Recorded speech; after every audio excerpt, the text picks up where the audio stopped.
Olá, galera das letras e simpatizantes, tudo bem com vocês? Meu nome é Marcelo Cibaldo, sou professor do Departamento de Letras da Universidade Federal de Pernambuco e hoje estou aqui para apresentar para vocês mais um episódio do podcast Parafraseando, podcast produzido pelo grupo PET Letras da UFPE. No sexto episódio, a gente vai ter como convidada a professora Giulia Bossaglia, professora da Faculdade de Letras da Universidade Federal de Minas Gerais, a quem a gente já agradece bastante o aceite do nosso convite. A gente agradece também aos nossos petianos que vão conduzir a discussão, os alunos Joseildo e o aluno Gabriel. Além disso, claro, a gente agradece aos nossos intérpretes que vão fazer tudo isso ficar bem mais acessível para todo mundo, a Tafnis, o Wesley e o Everton. Então, no podcast de hoje a gente vai trabalhar e vai discutir questões relacionadas a quantas línguas no mundo existem. Você sabe quantas línguas no mundo existem? Como é que elas se diferenciam entre si? Quais são os critérios que os linguistas usam para distinguir uma língua de um dialeto, por exemplo? Todas essas questões vão ser tratadas já pela Júlia. Antes de passar para o podcast propriamente dito, eu gostaria que você desse uma olhadinha aqui na descrição do vídeo. Lá você vai encontrar muitos outros materiais de referência para você aprofundar todas essas discussões que a gente vai trazer hoje para o podcast. A gente agradece a Júlia também por ter mandado essas referências.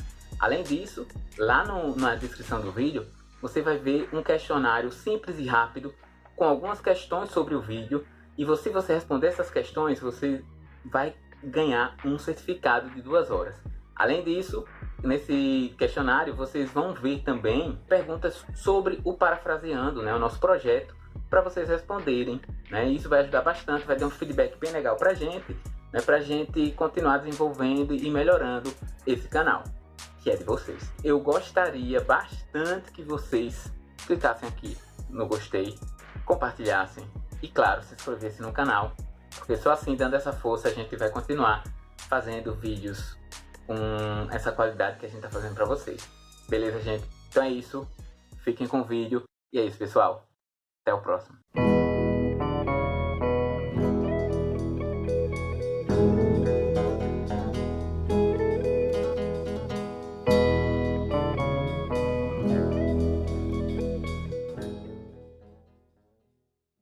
Bem, pessoal, a gente vai iniciar aqui mais um PETcast, mais um podcast do PET, com o tema de quantas línguas existem no mundo. Esse é um podcast que a gente vai fazer com a professora Giulia Bossaglia. Eu sou Gabriel, aluno do 8º período de Letras Espanhol e petiano. Eu sou Joseildo, sou estudante do curso de Licenciatura em Letras Português da Universidade Federal de Pernambuco e também sou um dos petianos. Para quem ainda não conhece, a professora Júlia é professora adjunta de Linguística Comparada da Faculdade de Letras da UFMG, tem doutorado em Linguística Sincrônica, Diacrônica e Aplicada pela Università degli Studi Roma III em 2013, fez pós-doutorado em Linguística no Laboratório de Estudos Empíricos e Experimentais de Linguagem da UFMG e desde então ela entrega o projeto de compilação de corpora de fala espontânea e publicou no final do ano passado pela editora Parábola o livro Linguística Comparada e Tipologia. Gostaria também de agradecer muito por Júlia ter aceitado o convite e participar desse podcast com a gente. Eu que agradeço o convite. Muito obrigada. Por nada. Seja bem-vinda, professora. Nós agradecemos o seu aceite, agradecemos como alunos de letras, como petianos, porque é enriquecedor para nós como estudantes e é uma honra estar podendo fazer essa entrevista com você. A gente gostaria de perguntar inicialmente já sobre o tema, não sendo uma pergunta de caráter direto, mas nos parece interessante reflexionar no momento em que nos vem à mente o que pode ser considerado realmente língua. Qual a diferença seria entre esses termos que a gente geralmente escuta na universidade, língua, norma, pidgin e crioulo. Essa diferenciação aí que seria realmente língua, porque a gente está querendo saber quantas línguas existem no mundo, então seria interessante saber mais ou menos por aí. Bom, Para saber quantas línguas existem no mundo, obviamente é preciso saber o que é uma língua para poder fazer essa contagem. Mas não existe uma única metodologia, uma única regra para estabelecer o que é uma língua, o que não é. Porque há uma, digamos assim, uma interseção entre fatores linguísticos e extralinguísticos. Por exemplo, um dos critérios que se utilizam para distinguir duas línguas diferentes é um critério linguístico, apenas linguístico, que é o critério da inteligibilidade mútua. Então, digamos, se o falante de um código X fala com o falante de um código Y e os dois não se entendem, não há inteligibilidade mútua. Então, eu posso considerar X e Y como duas línguas distintas. Só que, às vezes, pode existir inteligibilidade mútua ou um grau razoável de inteligibilidade mútua, por exemplo, entre português e espanhol. É fácil, né? Se ouvirmos um falante de espanhol falar, é fácil que entendamos muito daquilo que ele diz. Só que o espanhol é uma língua distinta do português. Então, não é só um critério linguístico que determina o que é uma língua, o que não é, o que é apenas um dialeto de uma determinada língua, mas existem outros fatores extralinguísticos, principalmente históricos e culturais. Então, por exemplo, podemos considerar algumas grandes línguas, tanto como uma única língua, como um conjunto de línguas diferentes. Vou dar um exemplo para que isso fique mais claro. Línguas como o chinês ou o árabe não são faladas por muitas pessoas. E ainda assim podemos falar, tem uma língua que se chama chinês, tem uma língua que se chama árabe. Na verdade, se formos olhar mais de perto os falantes de árabe e de chinês, iremos encontrar pessoas que falam códigos, às vezes, muito distintos. Então, em províncias distintas da China, encontramos dialetos muito distintos, entre os quais não há essa inteligibilidade mútua. Dentre os 27 países em que o árabe é língua oficial, há pessoas que falam, na realidade de todo dia, dialetos do árabe muito distintos. Então, por que eles falam todos árabe? Por que eles falam todos chinês? Se faz por escolha, obviamente, é uma escolha consciente, uma simplificação, e se considera como única língua esse conjunto de dialetos. Por que é legítimo fazer isso? Há uma razão. Eu não posso fazer isso assim de maneira randômica. O fato é o seguinte: apesar de que nos demais países de língua árabe, vamos fazer o exemplo com o árabe, serem falados no dia a dia, na vida cotidiana das pessoas, variedades do árabe muito distintas, existe uma variedade do árabe, que é o árabe padrão, que é a mesma para todos esses países. Isso significa o quê? Que em todas as situações institucionais, nas situações comunicativas formais, na mídia, etc., é apenas essa variedade de árabe que é utilizada para todos esses países. Isso tem a ver com uma identidade cultural, histórica, religiosa que acumula todas essas distintas variedades da língua e que podem ser, digamos assim, colapsadas, então, dentro de uma única macrolíngua, que é o árabe. Então, quando eu vou contar as línguas, né, eu posso escolher contar o árabe como uma língua só, ou considerá-lo como uma família de mais línguas, mas que tem como referência cultural, né, a língua árabe padrão. Então, essa é uma primeira reflexão que preciso fazer quando se fala de quantas línguas tem, o que é uma língua. Dependendo dos critérios que são utilizados, serão contabilizadas X línguas. Atualmente, existem algumas referências para termos uma ideia indicativa sobre quantas línguas existem hoje em dia. Uma das principais é o Ethnologue, que é uma publicação que já há muitos anos é online também, do Summer Institute of Linguistics, que é uma instituição cristã que foi fundada nos anos 30 do século passado nos Estados Unidos, com a finalidade de traduzir a Bíblia em todas as línguas existentes. O resultado da fundação dessa instituição foi um grande projeto de documentação linguística. Então,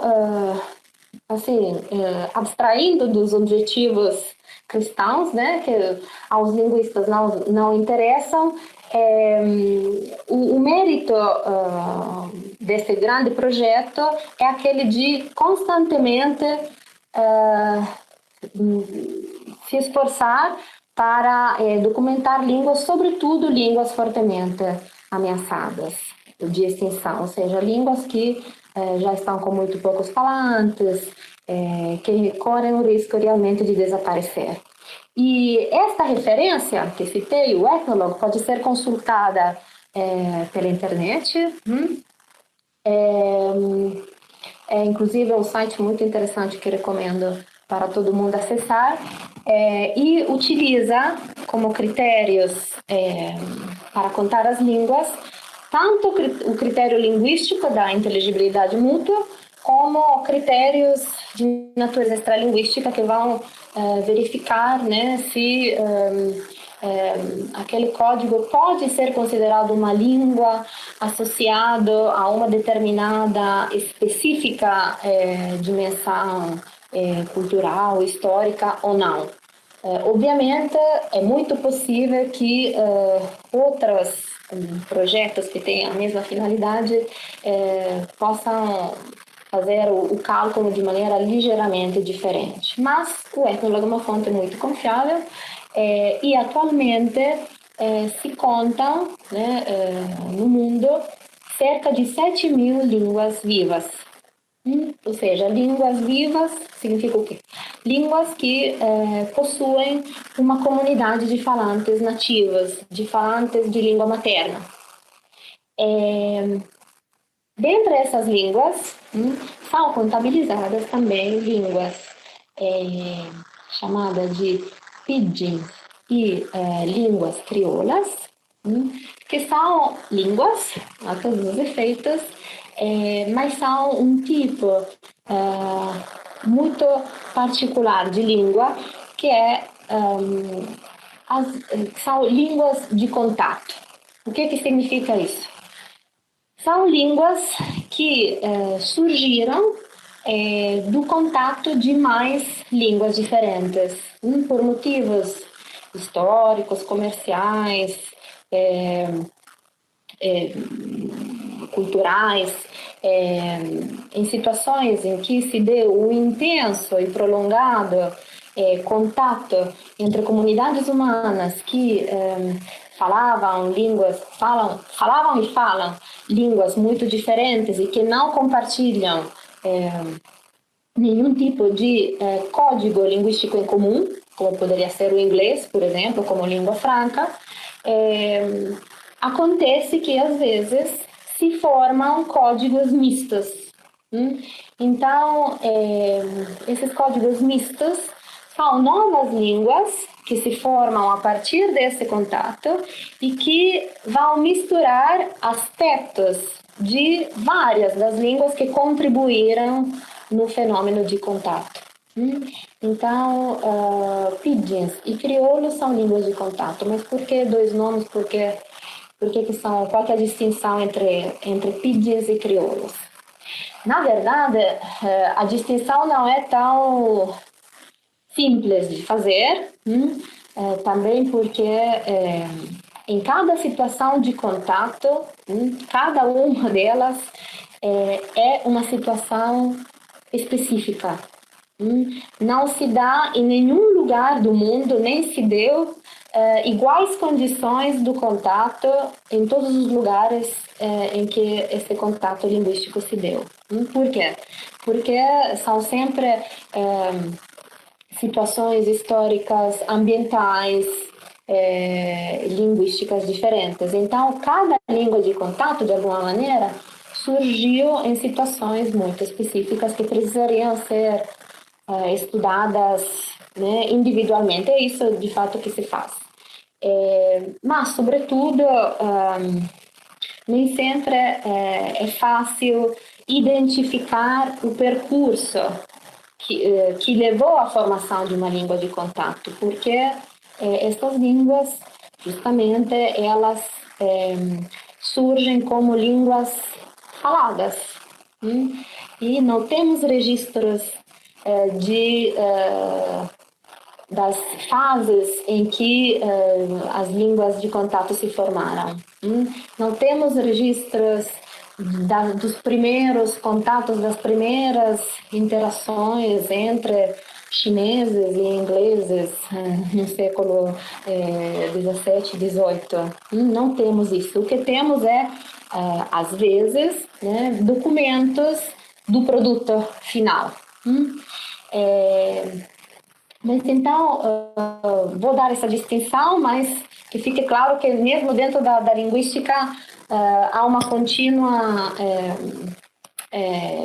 problematização dessa distinção, mas vale como distinção inicial, né, para ter uma ideia. Uma língua pidgin se distingue de uma língua crioula em dois planos. Por um lado, no plano estritamente linguístico, a língua pidgin é uma língua de contato que pode apresentar diferentes graus de complexidade linguística. Então, tradicionalmente, se distingue entre pidgins estáveis, pidgin jargões e pidgin expandidos. O que significa isso?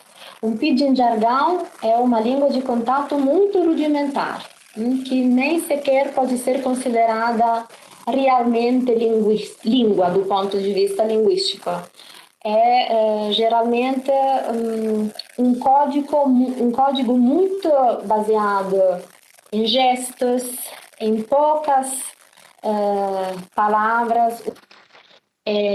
O pidgin, chamado estável, é um código que já não é mais rudimentar, não é só um conjunto de recursos gestuais, com um léxico muito pobre e assim por diante, mas já começou a adquirir uma certa estrutura do ponto de vista linguístico. Então, começa a aparecer uma espécie de maior padronização linguística. Algumas estruturas começam a ser parte desse código. E, ao longo do tempo, o pidgin estável pode adquirir cada vez mais aspectos linguísticos né? Ou seja, ele vai se assemelhar cada vez mais a uma língua que não surgiu por contato, uma língua, entre muitas aspas, normal. E nesse estágio de maior complexidade, ele é considerado um pidgin expandido. Do ponto de vista linguístico, da complexidade das estruturas dessas línguas, um pidgin expandido é complexo como uma língua crioula. O que é uma língua crioula, então? A distinção que se faz entre língua crioula e língua pidgin tem a ver com o tipo de comunidade de falantes que a fala, ou melhor, quando um pidgin, uma língua pidgin, começa a adquirir uma nova geração de falantes, desta vez falantes nativos, se diz que ela se nativiza, ou melhor, se crioliza e vira uma língua crioula. Então, língua crioula é uma língua de contato que virou língua materna de uma nova geração de falantes, sendo que a língua pidgin é sempre uma língua estrangeira para quem a está utilizando. Uma língua, então, por exemplo, tem línguas de contato que hoje em dia podem ser pidgin e crioulas ao mesmo tempo, porque podem ser faladas como língua materna por uma determinada comunidade linguística, mas também podem ser faladas como língua segunda ou língua estrangeira por falantes de outras línguas que a utilizam em determinadas situações de contato. Então, a língua pidgin tem um nome que já mostra que tipo de língua é, porque a etimologia mais aceita para a palavra pidgin é aquela que identifica essa palavra pidgin com a pronúncia chinesa da palavra inglesa business. Então, falantes não nativos de inglês, como nós todos bem sabemos, têm dificuldades para pronunciar a palavra em inglês, né? Qualquer pessoa, na verdade, que fale uma língua estrangeira vai transferir nessa língua, na maneira como ele fala essa língua estrangeira, o seu sotaque, a sua pronúncia de determinados fonemas, né? Então, pidgin seria a maneira como os chineses pronunciavam a palavra business, a palavra inglesa business, que significa negócios, nas interações que comerciais que tiveram com os ingleses. Então, a palavra pidgin me mostra que uma língua pidgin é uma língua que claramente surgiu do contato entre duas ou mais línguas distintas. As línguas crioulas não têm esse nome que muitas vezes erroneamente pode ser mal interpretado, né? Porque esse termo tem adquirido conotações negativas, mas na tradição linguística essa conotação não há. A palavra crioulo tem a ver etimologicamente com cria, né? Não é por acaso que as línguas crioulas são línguas de contato que ganharam uma nova geração de falantes nativos, falantes de língua materna. É lógico que essas línguas de contato, em muitos casos, se desenvolveram em situações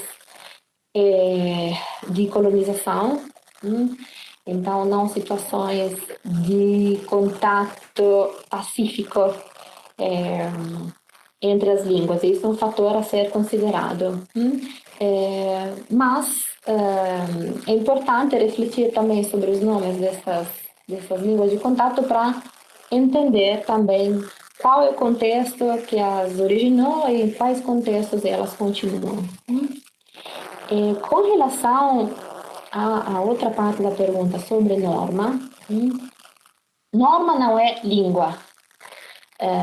Ou melhor, a língua pode possuir uma norma. O que é a norma? Bom, para entender um pouco mais claramente isso, precisamos pensar sobre a complexidade das línguas. Um pouco antes eu comentei sobre o árabe padrão e os muitíssimos dialetos falados de árabe. Não são todas línguas da mesma maneira? São, eu posso considerá-los como línguas, mas norma é um tipo específico de língua. As línguas sempre são caracterizadas, na verdade, por um conjunto de variedades distintas, que têm características próprias. Por exemplo, não em todos os lugares do Brasil se fala o mesmo português igual. Às vezes basta se deslocar em pontos diferentes de um mesmo estado e já começa a aparecer diferenças de gírias, de léxico, de expressões, etc. Então, é preciso entender que a língua é sempre uma entidade muito, muito complexa, que dificilmente se pode enquadrar dentro de algo estático. Então, compõe, por exemplo, a língua portuguesa um grande número de variedades diferentes, não só no Brasil, mas fora do Brasil. E cada variedade em diferentes situações comunicativas, em diferentes grupos sociais, em diferentes momentos históricos, tem as suas especificidades. Mas cada língua que seja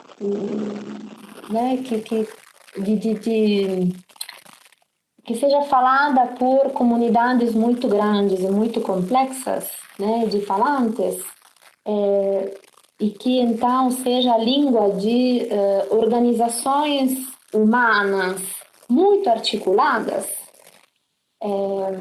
ela vai desenvolver uma norma, ou seja, uma estandardização, uma específica, então, variedade da língua que é vista e reconhecida como, digamos assim, referência para as demais variedades que existem. Então, eu diria que a norma é mais uma das variedades de uma língua. Então, a norma padrão, que é descrita nas gramáticas prescritivas, que apontam, isso é correto, isso é errado, é apenas um instrumento dentro das comunidades humanas para centralizar a língua, que na realidade dos seus usos, da sua existência, é na verdade um conjunto muito rico, muito complexo de variedades diferentes. Então, a norma de por si não necessariamente é algo ruim para as línguas. É algo, aliás, que não necessariamente tem a ver com a língua no nível linguístico, mas mais no nível sociolinguístico. Então, cada língua precisa ter uma norma que diz o que é correto e o que está errado. Inclusive, as normas, ao longo do tempo, vão mudar, porque as línguas mudam. As línguas mudam precisamente no uso, Então, é um ponto de referência, é uma das variedades que pertence a determinadas situações comunicativas, mas que não é a única face que uma língua tem. Mas eu acho que a norma, e digamos assim, o domínio da norma padrão pelos falantes de uma língua é algo que não deve ser considerado como negativa. Aqui vou abrir uma pequena reflexão sobre isso.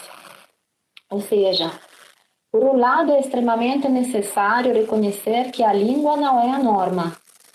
Então, que todas as variedades de uma língua são línguas, né, ao mesmo tempo, né, têm a sua dignidade, são importantes e, na verdade, só expressam a complexidade de uma língua e da comunidade de falantes dessa língua. Mas é preciso que a todos os falantes de uma língua sejam dados os instrumentos para dominar a norma, porque, digamos assim, a norma, o domínio da norma pode ser um instrumento de realização social. Então, todo o estigma que existe frente às variedades não padrão de uma língua, então tudo aquilo que não é norma, é lógico que é algo errado, e que a linguística tem mostrado que é errado com estudos da avaliação. Então, com estudos específicos sobre aquelas outras variedades que não entram na norma. Mas, ao mesmo tempo, é preciso não só abandonar essa estigmatização e fazer que toda a sociedade entenda que não se deveriam estigmatizar as variedades não padrão, mas é preciso que a universidade e outras instituições da educação e, em geral, as políticas se preocupem para que todos os falantes de uma língua dominem a norma padrão, porque através do domínio dessa norma, eles vão ter um instrumento a mais para viver na sociedade. Então, eu acho que a norma, que geralmente é muito mal vista, deve ser reavaliada nessa perspectiva. A norma é a variedade de referência de uma língua. Isso não significa que ela seja melhor, mais interessante que as outras variedades, mas é uma variedade que, se dominada, confere ao cidadão mais poder dentro de uma sociedade. Então, é importante que todos tenham, que todos possam ter, ao lado de suas variedades específicas, o domínio da norma padrão, porque isso vai em direção de uma maior equidade até linguística e social. Bom, acho que falei demais. Professora, dando continuidade à próxima pergunta, a gente gostaria de saber como podemos dividir as línguas do mundo e em quais troncos elas podem ser divididas, e, além disso, se existe uma única forma ou modo dessas línguas serem contabilizadas, ou isso vai depender de alguma perspectiva teórica que vai privilegiar alguns critérios em detrimento de outros. Deu para compreender? Deu sim, obrigada. Em primeiro lugar, precisa esclarecer essa ideia de tronco, família linguística, porque se fala de família linguística, as línguas não são seres que têm famílias, mas são classificadas em famílias. O que significa, então, família linguística? É uma metáfora, digamos assim, que vem que entende que as línguas,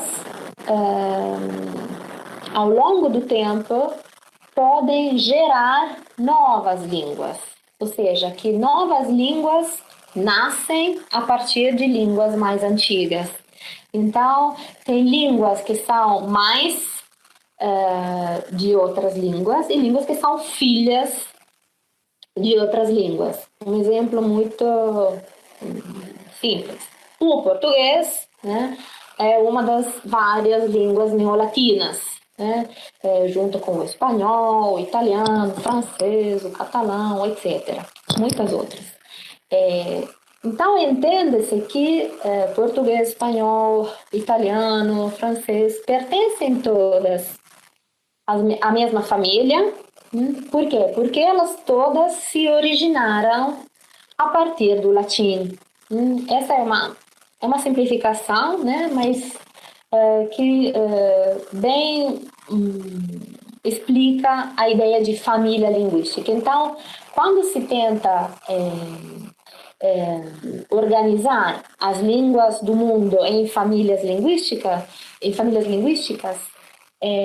o que se faz é identificar quais línguas procederam a partir da mesma língua ancestral, e se faz toda a genealogia das demais línguas.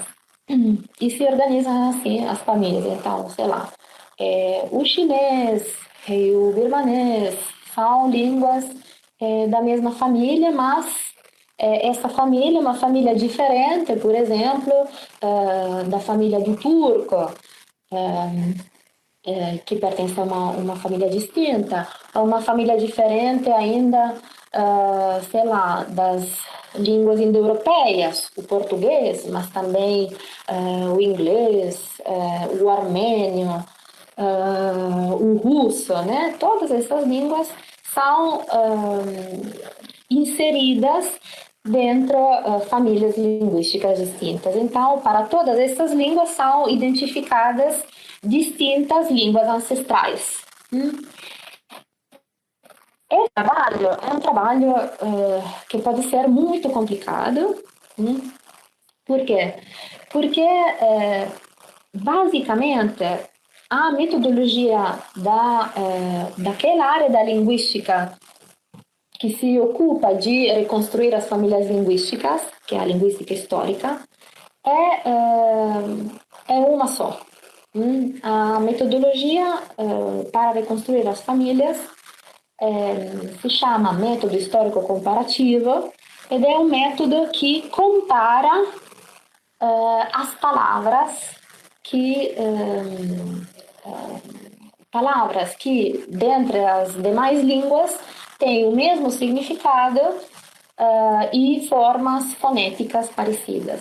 Então, sempre para ficarmos dentro do âmbito das línguas neolatinas, são mais fáceis.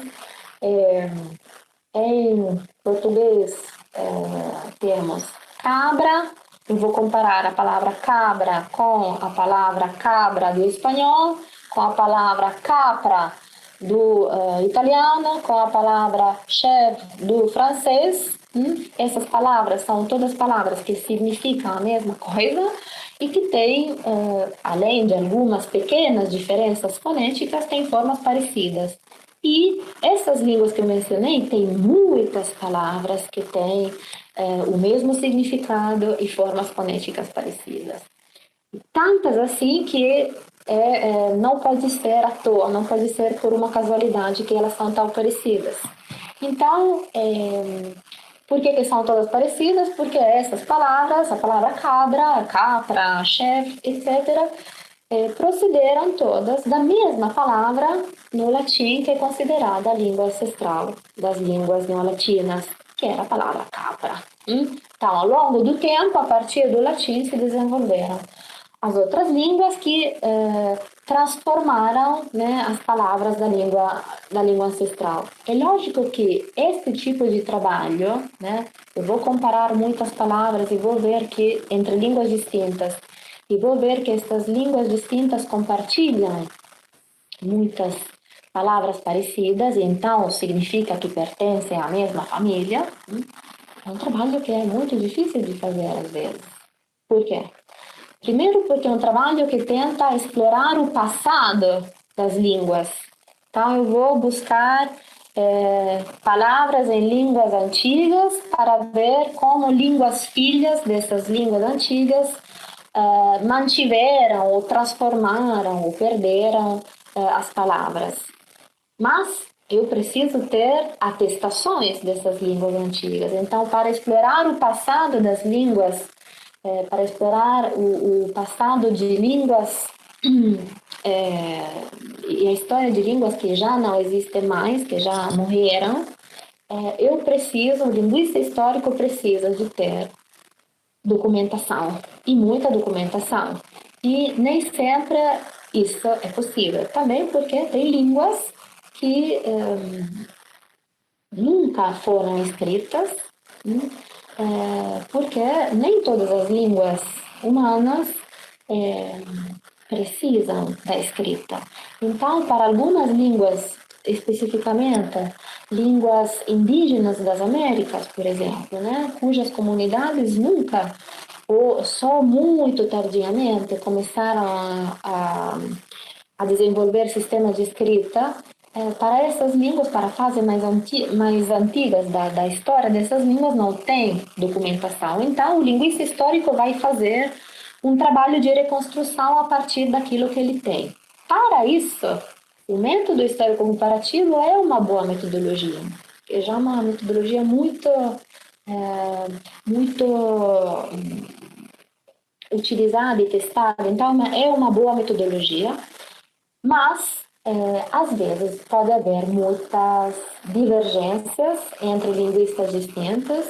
Então, para algumas famílias em particular, há um bom consenso entre os demais linguistas sobre a filiação genética, né, sobre a constituição das famílias. Para outras famílias há uma grande divergência dentro dos estudos linguísticos.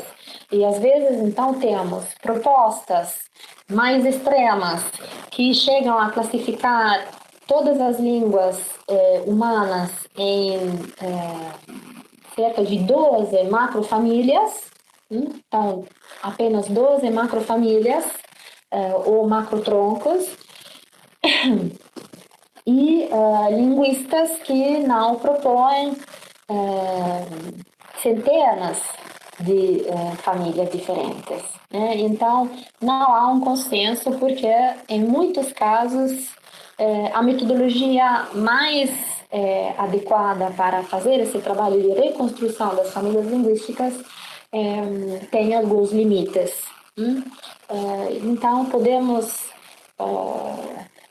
pensar que existem, digamos assim, cerca de 18, 20 famílias linguísticas mais consolidadas, e um grande número de famílias linguísticas e de classificações em famílias linguísticas mais duvidosas, ou mais do que duvidosas, mais controversas, né, sobre as quais ainda não foi conseguido um consenso dentro da linguística. Então, agora a gente gostaria de saber o que vem a ser tipologia linguística, quais são esses tipos de língua e, se possível, se você poderia dar alguns exemplos. A tipologia linguística é uma das áreas mais interessantes da linguística, a meu ver. O nome dela, né, tipologia, tem a ver com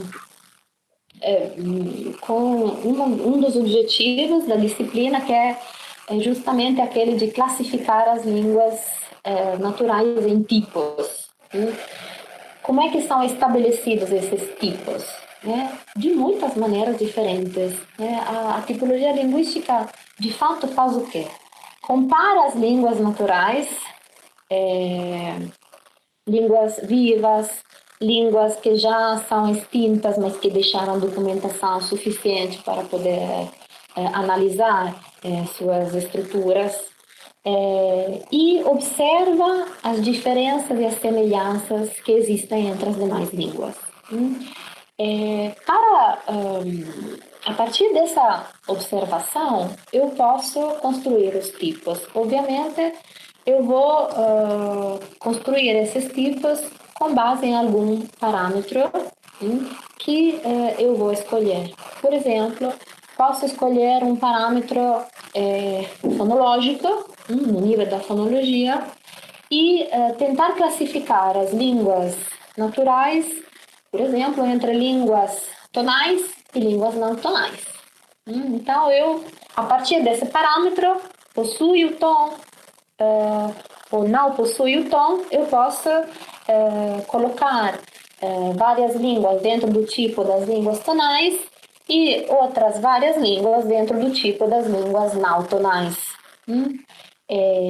Só para que fique mais claro, o português entraria no tipo de língua não tonal, porque é lógico que o português tem, né, a sua entonação, mas se define língua tonal uma língua que utiliza o tom para diferenciar palavras de significado diferente.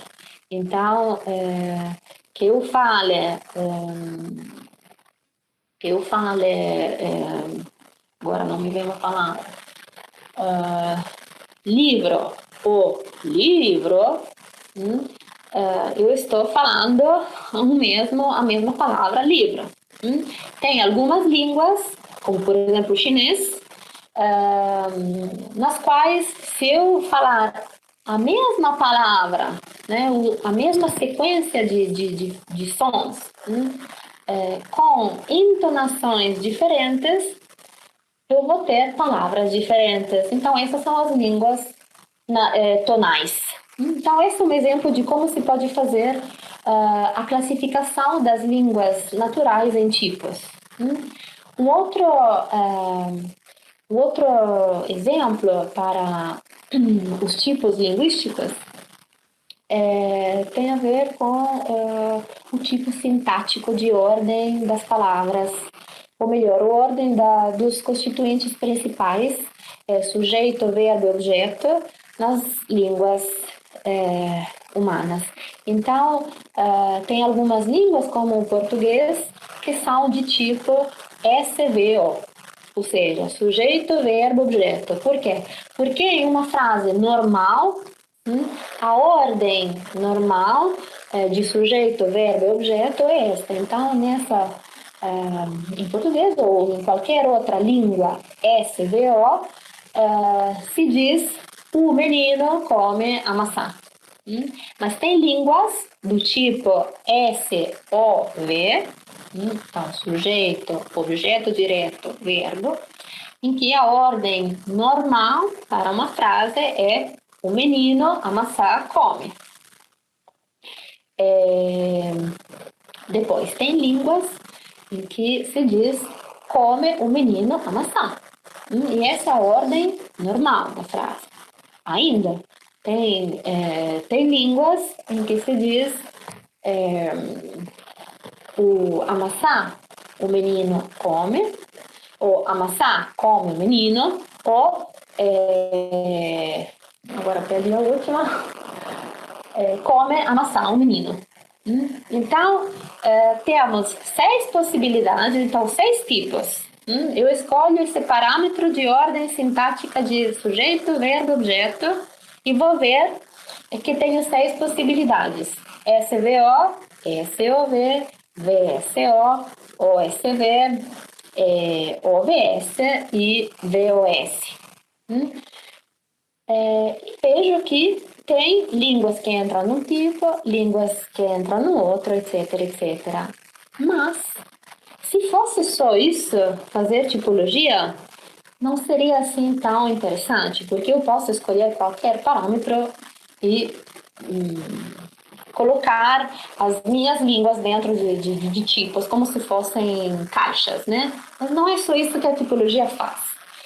Porque, por exemplo, retomando esse exemplo dos 6 tipos de ordem de sujeito, verbo, objeto, se eu for olhar as línguas naturais, eu vou ver que quase 90% das línguas naturais prefere a ordem SVO ou SOV ou VSO.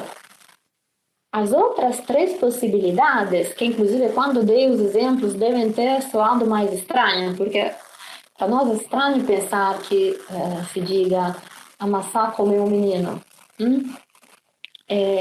Essas outras ordens, mais estranhas, por assim falar, são extremamente raras nas línguas humanas. E este fato é algo que o tipólogo olha com muito interesse, porque deve existir alguma explicação para esta distribuição tão desigual das línguas naturais em tipos distintos. Por que será que a grande maioria das línguas prefere duas ou três, no máximo, ordens de sujeito, verbo, objeto, e as outras ordens são tão raras? Inclusive, um desses tipos de ordem, o tipo OSV, se não me engano, OSV ou OVS, posso estar enganada, mas era considerado, até finais dos anos 70, impossível de existir em uma língua humana. Por quê? Porque ainda não se tinha notícia ou documentação de alguma língua que apresentasse essa ordem. Mas, por exemplo, foi uma língua indígena brasileira, o Ixcariana, uma língua do Amazonas, que mostrou que não, que essa ordem que era considerada impossível de existir, então extremamente estranha, sim podia existir, apesar de rara. Bem, professor, acho que a senhora terminou por responder a próxima pergunta que a gente tinha separado, mas é bom que foi bem completo. Não sei se a senhora tem mais alguma coisa a falar em relação ao que a gente queria saber, o que seria realmente o que a senhora mencionou sobre os universais linguísticos, né? Mas acho que foi bem completa essa resposta, mas se você tiver mais alguma coisa a dizer... Os universais linguísticos, né, como eu disse, poderiam ser definidos de maneira muito simples como características compartilhadas por todas as línguas naturais. Então, por exemplo, todas as línguas naturais possuem vogais e consonantes. Isso é um fato. Mas os universais linguísticos são, digamos assim, generalizações que se fazem sobre as línguas que podem ser de diferente natureza. Então, esse universal que eu acabo de exemplificar, né, que todas as línguas possuem vogais e consoantes, seria um daqueles universais absolutos, né, que não tem exceções. Mas tem outros universais que sim podem ter exceções, né? Como eu disse, tem características que são preferidas apenas para as línguas. Então, esses universais já não seriam absolutos. Mas não é só isso que é interessante a respeito dos universais linguísticos. É que os universais podem descrever até relações que existem entre diferentes propriedades de uma língua. Vou explicar, dar um exemplo. Por exemplo, as línguas como o português, que tem essa ordem de sujeito, verbo, objeto, geralmente elas possuem preposições.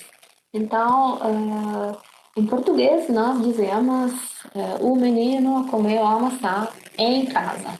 Então, a preposição em vai antes de casa. E, por outro lado, as línguas que possuem a ordem S ou V, então as línguas que dizem o menino a maçã comeu, na grande maioria dos casos, possuem posposições, ou seja, o contrário das preposições. Nessas línguas se diria o menino a maçã come casa em. Em vez de dizer em casa, né, diria casa em, com uma posposição, né, uma preposição que vai depois do nome. Então, esta relação que existe entre ordem sintática de sujeito, verbo, objeto e ordem, por exemplo, de adposição e substantivo, né? Então, se é uma preposição, se é uma posposição, são propriedades que dentro de uma língua possuem alguma correlação. Então, os universitários linguísticos exploram também, analisam também as correlações que existem entre determinadas propriedades de uma língua, através da comparação da relação dessas propriedades em muitas línguas distintas, né? Sem se importar família, linguística, etc. Então, os universais linguísticos, na verdade, são os resultados da pesquisa tipológica, mas, né, isso tem que ser muito claro, não deixam de ser sempre apenas hipóteses. Ou seja, até o universal absoluto não deve ser considerado como uma lei imutável. Por quê? Porque, por óbvias razões, a tipologia linguística não consegue comparar ao mesmo tempo todas as línguas que existem, porque não tem como. De fato, a tipologia trabalha com amostras de línguas, amostras cada vez maiores, mas amostras estatísticas daquilo que são todas as línguas humanas. Então, não podemos saber, né, se realmente alguma língua totalmente diferente nos escapou. Então, todas essas generalizações são hipóteses. E também tem outro problema, que é que muitas línguas se perderam ao longo do tempo, sem deixar nenhum registro. Então, é possível que existam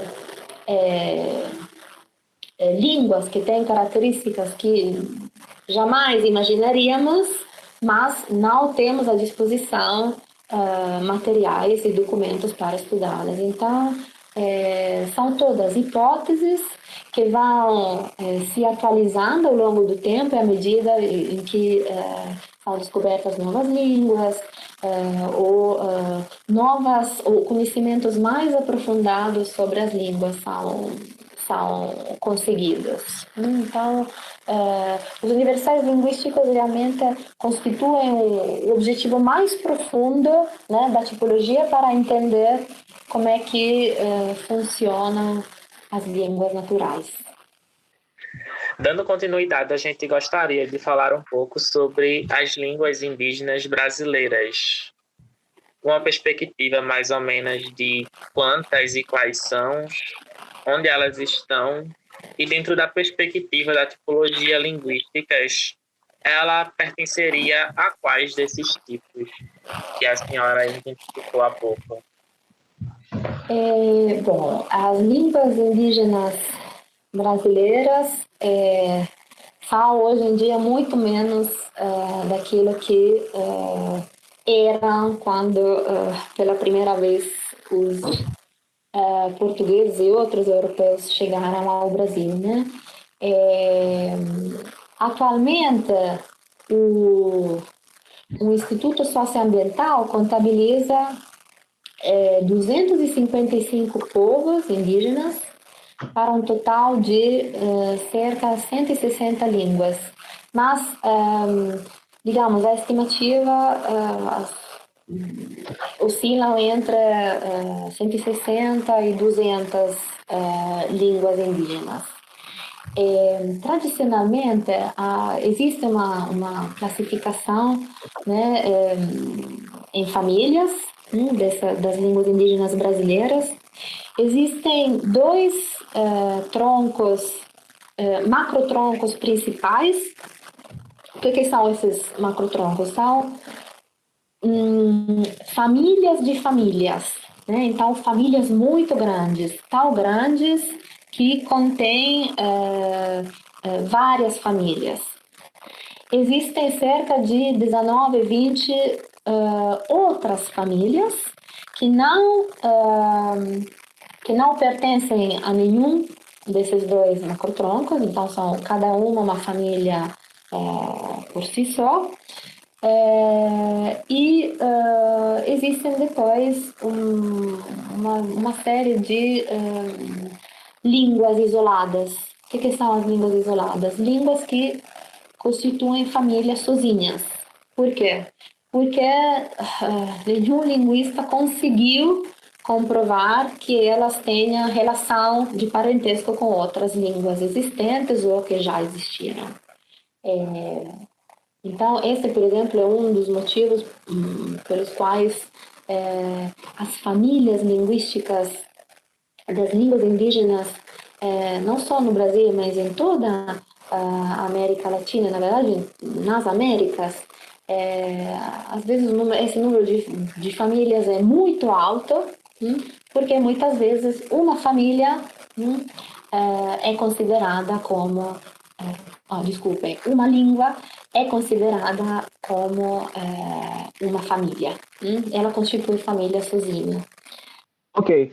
A gente gostaria de saber de que forma esse conhecimento que a senhora acabou de dar uma introdução para a gente sobre essa complexidade toda podem ser relevantes para o profissional de letras e tendo em vista o caráter social que a ciência como um todo detém, como essa temática pode ultrapassar os muros acadêmicos da universidade.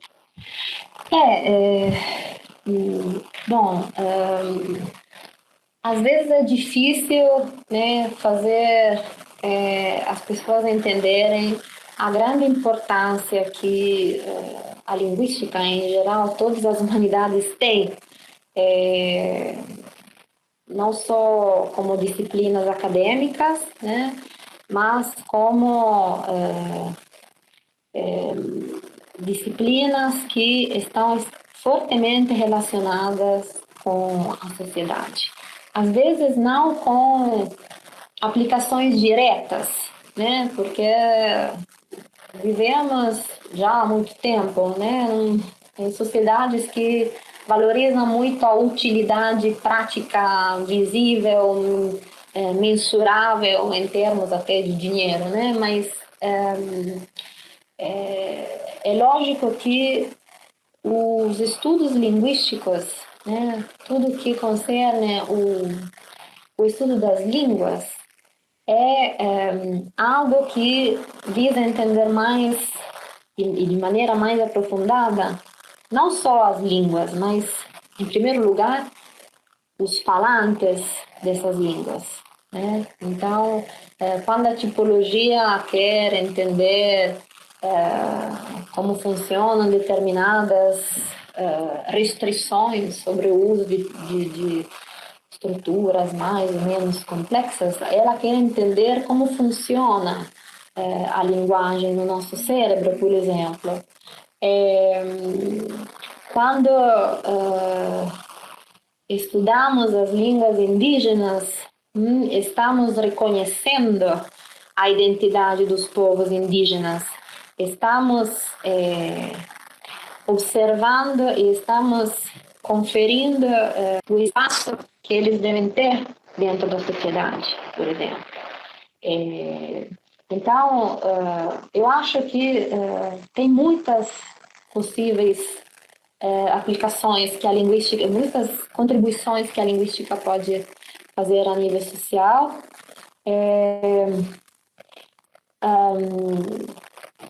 Sobretudo no que diz respeito à dignificação, né? Não sei se esse termo existe em português, espero que sim, mas a conferir dignidade a toda e qualquer comunidade de falantes, por mais ou menos numerosa que esta seja, tentar promover, inclusive, esse tipo de interesse, de reflexão fora da academia e também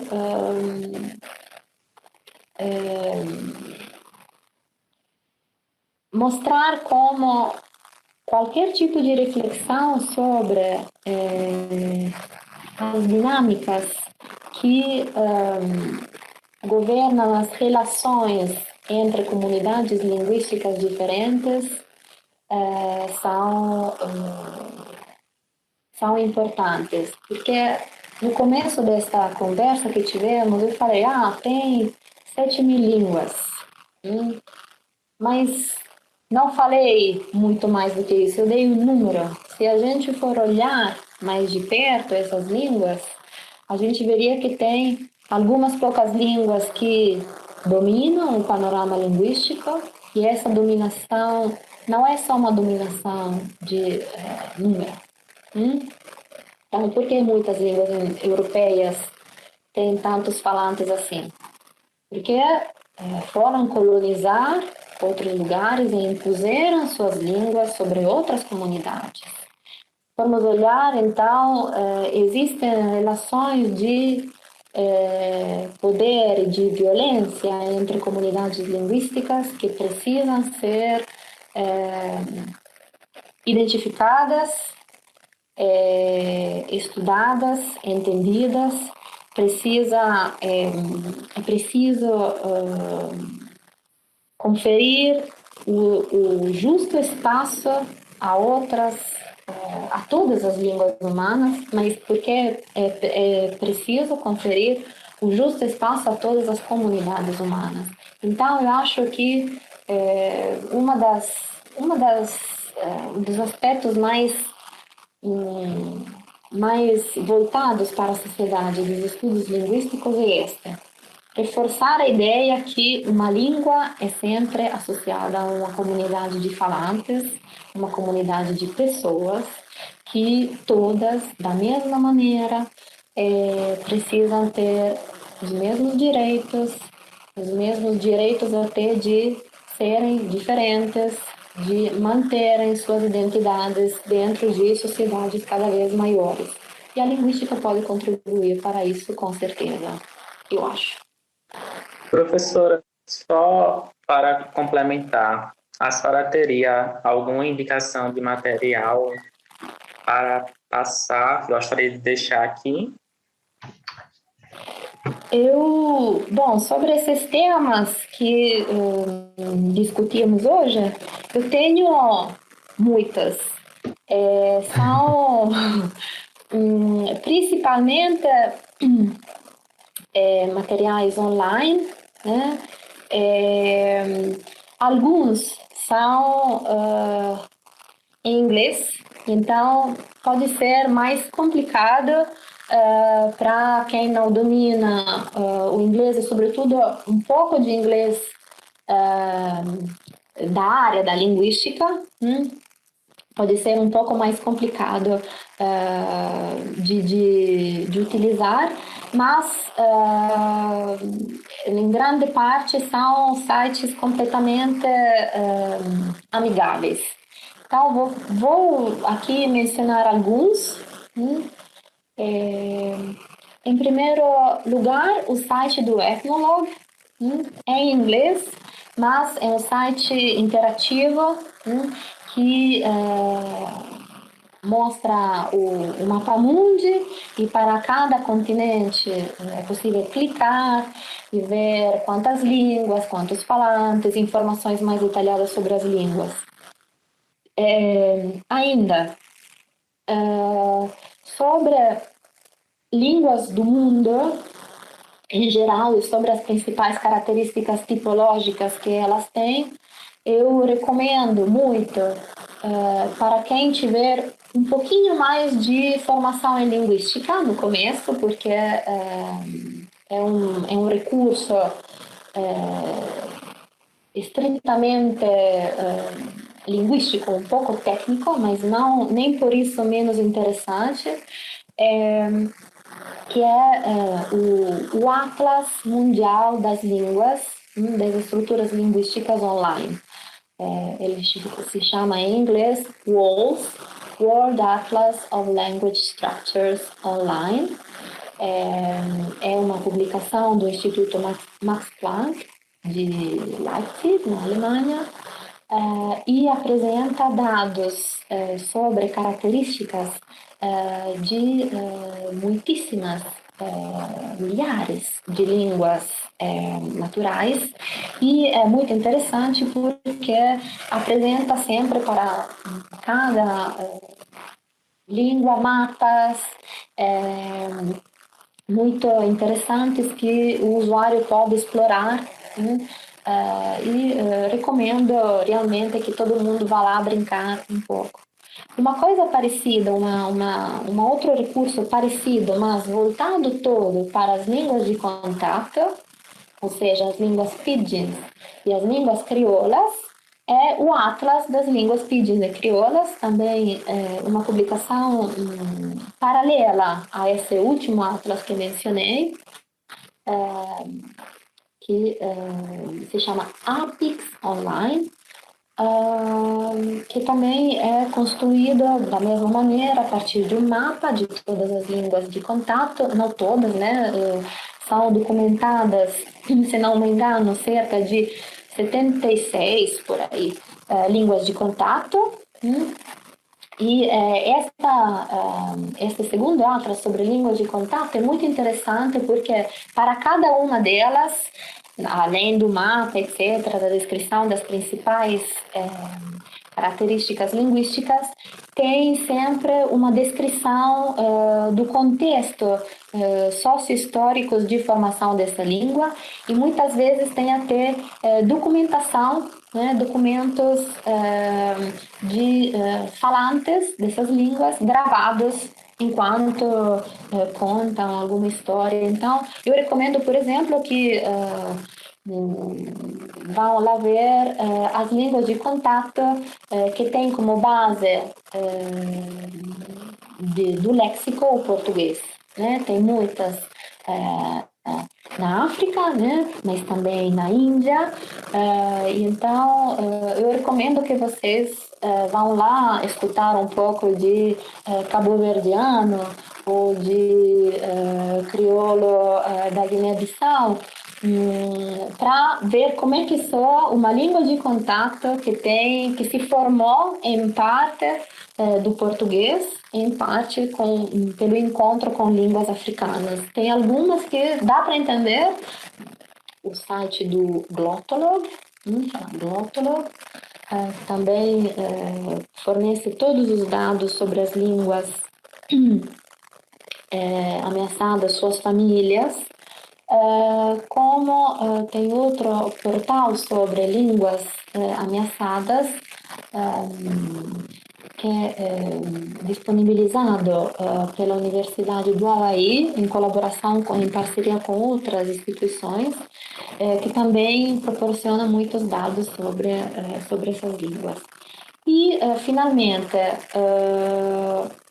para o Brasil mesmo, falamos de línguas indígenas, eu recomendo demais o site do Instituto Socioambiental, né, Povos Indígenas do Instituto Socioambiental, que mostra, além, né, da classificação, da apresentação de quais são os povos, quais são as línguas, mostra as histórias dessas comunidades,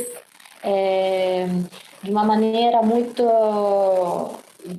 ampla, né, com muitas informações, tanto sobre a cultura, a história, mas também como sobre as línguas e sobre comunidades mais isoladas, sobre dados estatísticos. Então, acho que seria muito interessante a consulta desse site também. E acho que basta. Professora, finalizando, a gente gostaria de agradecer por você ter aceito o convite e ter participado desse diálogo com a gente, que foi muito proveitoso.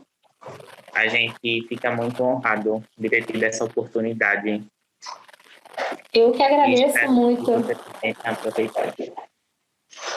Eu que agradeço muito. Desculpa te interromper, eu sou italiana. Grossos assim. Para mim também foi um enorme prazer. É muito bom ver que, apesar de todo esse caos, né, desse momento, das dificuldades, vocês se esforçam para divulgar um pouco do trabalho que a gente faz nas universidades. E então, parabéns, eu espero que vocês consigam fazer muito mais. Também gostaria de agradecer, eu acho que pessoalmente também, porque eu já estou no final do curso e já passei por congressos, essas coisas, e mesmo sendo um congresso, se a gente estivesse no congresso, talvez a gente não tivesse a oportunidade de estar assim tão perto, conversando, mesmo estando tão longe. Às vezes é muito rápido, não dá para discutir tanto, não escutar bastante, e isso parece ser bastante enriquecedor para a gente, como estudante de letras e também como petiano. Acho que é uma das coisas que o PET nos proporcionou é estar aqui agora e participar de outras coisas e poder ter o privilégio de escutar você, de aprender com você e ter a oportunidade de passar isso para outras pessoas também. Que bom, fico feliz. Enfim, a gente vai encerrando aqui o nosso nosso podcast do PET, de uma maneira gloriosa e muito boa, apesar de todas as dificuldades que a gente vem passando no Brasil, no mundo. Espero que estejam todos bem e obrigado a quem está assistindo, a quem está ouvindo e a professora como um todo e ao Grupo PET.